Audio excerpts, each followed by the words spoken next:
चलिए मैं आपको आगे इस वीडियो के द्वारा समझाने जा रही हूँ भाषा और उसका स्वरूप। अब आप जो मैं बोलने जा रही हूँ, जो मैं आपको समझाने जा रही हूँ, वो आपको कैसे समझ में आएगा? क्योंकि आप मेरी बातों को समझ रहे हो, आप मेरी भाषा को समझ रहे हो।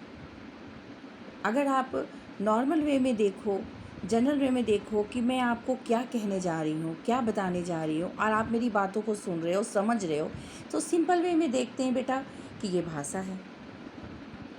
जो भाषा मैं आपको बोल रही हूँ, जो इस भाषा में आपको समझाने जा रही हूँ, जिस भाषा में, वो आप समझ रहे हो।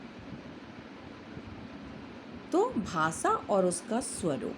तो भाषा मैं यहाँ पे आपको शॉर्ट में समझाऊंगी और स्वरूप डिटेल में जाऊंगी मैं धीरे धीरे।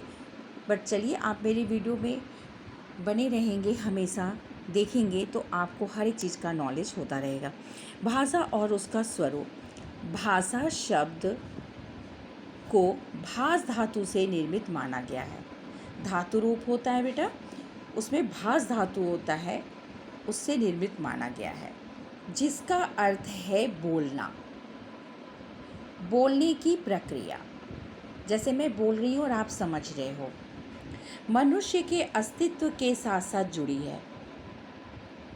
आदिकाल में मनुष्य संकेतों एवं अस्पष्ट ध्वनियों से अपनी बात प्रकट करता था। क्यों? क्योंकि उनके पास कोई भाषा नहीं थी, उन्हें पता नहीं था कि किस तरह से हम बात करें।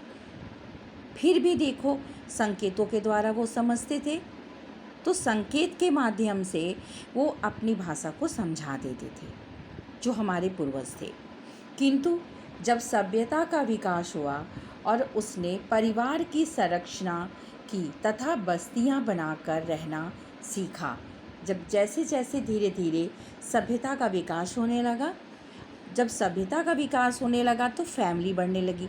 जब फैमिली परिवार बढ़ने लगा तो वो परिवार तो ऐसे जंगल में घूमेगा नहीं, तो धीरे धीरे घर बनाने लगे।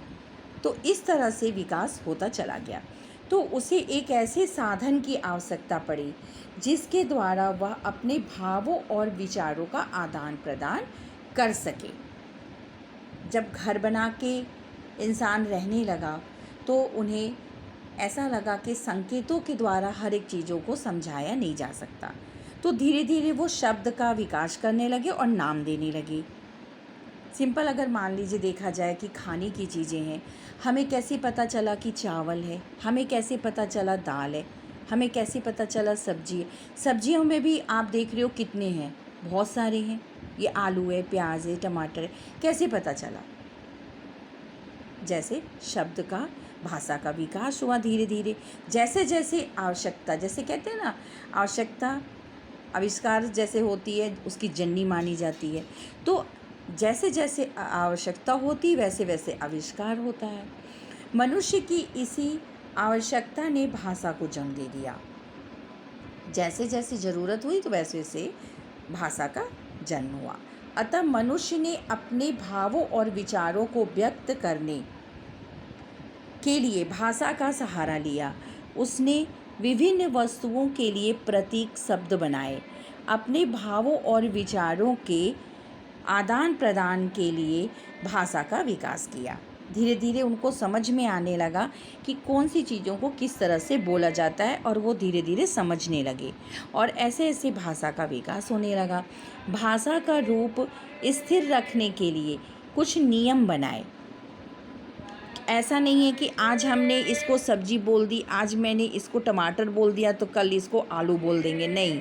अगर इसको रूप, स्थिर रूप रखना है तो पर्टिकुलर उसका नाम रखा गया कि नहीं ये टमाटर है मतलब टमाटर है, तो उसका स्थिर रूप रख दिया गया। तो कुछ नियम बनाए। इस प्रकार भाषा नियमों में बंधकर निरंतर विकसित होती रही। उसमें समय के साथ साथ परिवर्तन किए जाते रहे। आज की भाषा हजारों वर्षों से चली आ रही भाषा का परिमार्जित रूप है। ऐसा नहीं कि हमने बनाया, आपने बनाया। ये भाषा तो हमारे आदि पुरुष ने, आदि मानव ने बनाया, जो हमारे आदिकाल में एक तरह से देखा जाए तो उनको जैसे जैसे आवश्यकता हुई, वो आज के समय में देखा है तो हमने, हमारे लिए उन्होंने किया। और आज ऐसा टाइम आ गया, ऐसा समय आ गया है कि हम लोग बहुत चीज़ों का नॉलेज हो गया है, बहुत चीज़ों का ज्ञान हो गया है।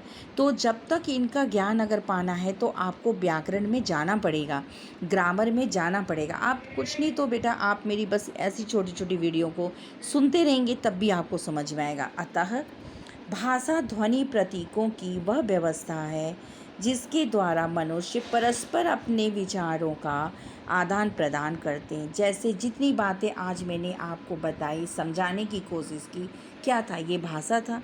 आपने मेरी भाषा को समझा, मैंने आपको समझाया। ओके स्टूडेंट्स, तो मैं आपको आगे आगे इसी तरह से शॉर्ट में समझाती रहूँगी, काफ़ी नॉलेज दूँगी। आप मेरी वीडियो में बने रहेंगे, देखते रहेंगे, तो हमें भी बहुत अच्छा लगेगा, क्योंकि मुझे पढ़ाना बहुत अच्छा लगता है। तो मुझे बहुत खुशी होगी कि आप मेरे इस वीडियो को देख करके पसंद करेंगे और मुझे प्यार देंगे। धन्यवाद।